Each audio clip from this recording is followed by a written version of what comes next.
Chapitre 29, cinquième partie.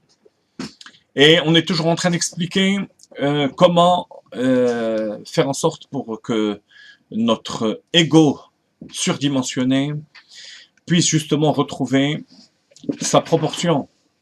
Parce que l'ego aussi est important lorsqu'il est utilisé dans Avodat Hashem, mais pour ça il faut le dégonfler.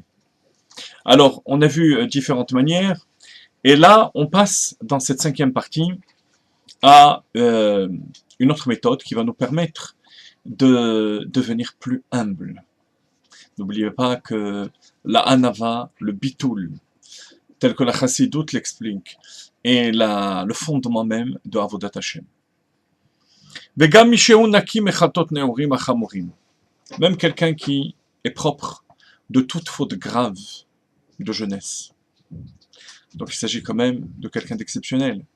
Alors quelqu'un qui, dans son orgueil, pense qu'il est à ce niveau-là, ou bien carrément qu'il est vraiment à ce niveau-là, lui aussi, Yassim el-Libo, doit faire attention à un point, à un élément, qui va permettre de couper le bois, rappelez-vous le symbole, l'image, de couper le bois de manière à ce que la flamme de la Neshama puisse prendre de nouveau.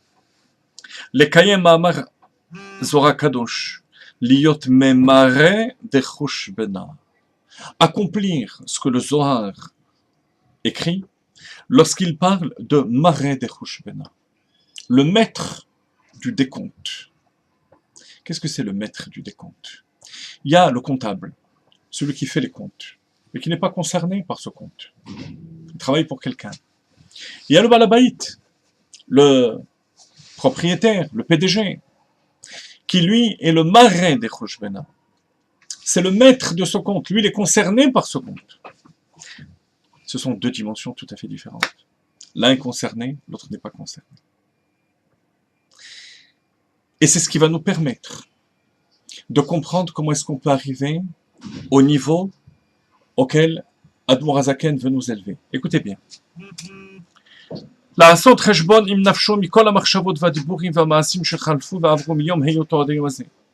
Faire le décompte de toutes les pensées, paroles, actions qu'il a pensé, parlé ou agi depuis le début de son existence. C'est possible une chose pareille? Oui, lorsqu'on est concerné par ce compte. Si toutes ces pensées, paroles, actions provenaient du domaine de la Kedusha, de la sainteté, ou bien au contraire, de l'impureté.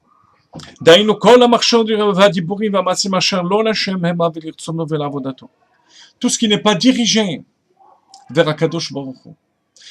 Toutes les pensées, paroles qui n'ont pas de but important, de but divin dans notre vie.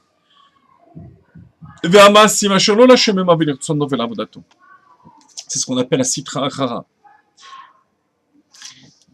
Eh bien, il va tout de suite devenir humble.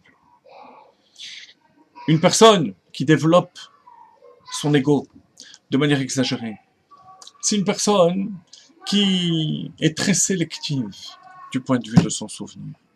Elle se rappelle des choses qui lui permettent de gonfler son ego constamment, alors que toutes les autres choses, les autres pensées, paroles, actions, sont mises de côté.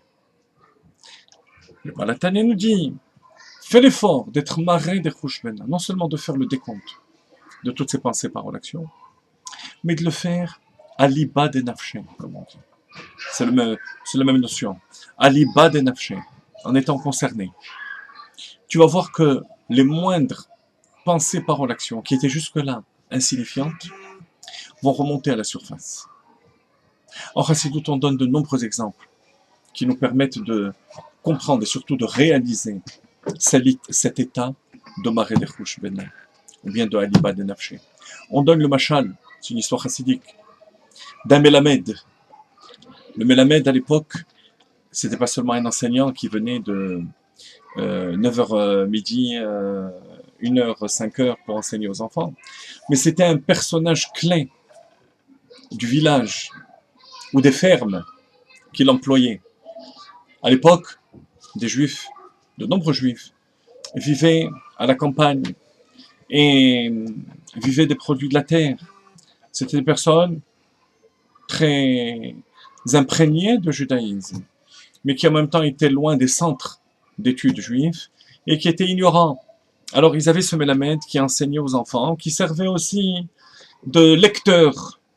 Lorsque des lettres arrivaient, des personnes qui étaient totalement ignorantes faisaient lire ces lettres. Et une fois, alors que le mélamède est en train de lire la lettre d'une personne qui était venue le voir, il voit que cette personne s'évanouit. Il le réveille, s'occupe de lui, et il lui demande, mais qu'est-ce qui s'est passé? Pourquoi est-ce que tu t'évanouis? Il dit, mais tu t'es pas rendu compte. Tu viens de m'annoncer, par ta lecture, que mon père est décédé. Le mélamède qui lisait la lettre ne s'est même pas rendu compte. Il lisait de manière machinale cette lettre. Il ne s'était pas rendu compte qu'il avait annoncé à ce pauvre bougre le décès de son père. Comment est-ce possible? L'un est concerné, Aliba de Nafché, il s'évanouit. L'autre n'est pas concerné, il s'en rend même pas compte. Il en va de même dans notre vie. Il y a énormément de pensées, paroles, actions qui, simplement par le souvenir de ces choses-là, et même si on a fait tchouva par rapport à ces choses-là, nous permettraient d'être humbles. Le problème, c'est que tous ces souvenirs ne font plus partie de notre vie. Et c'est dommage. Parce que même les fautes doivent servir dans Avodat Hashem, doivent servir à nous élever. Et notamment, dans ce contexte, rabaisser notre orgueil. Il y a un autre exemple qui est rapporté dans Hayom Yom. On voit dans la Gemara, dans les Tosfot, dans les Rishonim, que parfois nos maîtres se penchent sur des argumentations que des personnes simples seraient à même de dire, alors que nos sages eux-mêmes ont mis toute leur chachoma pour trouver cette argumentation. Alors, la question simple qui se pose, c'est le Rabbi Rachab, c'est rapporté dans la Hayom Yom. Comment est-ce que des personnes aussi simples peuvent prétendre trouver des argumentations dignes de la Gemara de Tosfot, d'Arabia Akiva Iger, d'Achatam Sofer? C'est possible? Oui, si on est concerné. Si on est concerné, on peut devenir le plus grand des génies. Lorsqu'on a une affaire à régler, on a un litige, on prend un avocat, on est parfois étonné que l'avocat n'ait pas pensé à des choses simples. Et on se demande à quoi lui servent tous ces diplômes? Si moi-même, qui n'ai jamais étudié le droit, trouve des arguments qu'il aurait dû trouver. Mais, chers amis, vous comprenez bien que c'est normal. L'avocat est concerné par sa paye, mais il n'est pas concerné par l'affaire en elle-même, alors que nous, on est concernés. Ça s'appelle Marin de Chouchbena. Et ça permet à l'annulation de l'ego, couper le bois pour que la flamme de l'aneshama reprenne.